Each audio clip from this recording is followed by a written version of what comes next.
बीज की तमसील। मुक़द्दस मरकज़ की अंजील उसका 4 बाब 26 ता 29 आयात तक।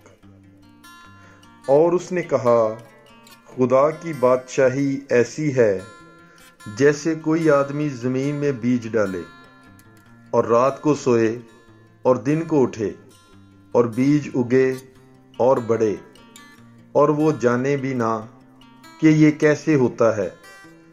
ज़मीन खुद ब खुद फल लाती है, पहले पत्ती, फिर बाल में पूरे दाने, और जब फल पक जाता है तो वो फौरन दरांती लगाता है, क्योंकि काटने का वक्त आ पहुंचा।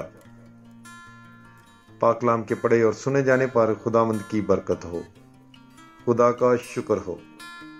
God bless you. Bible is life.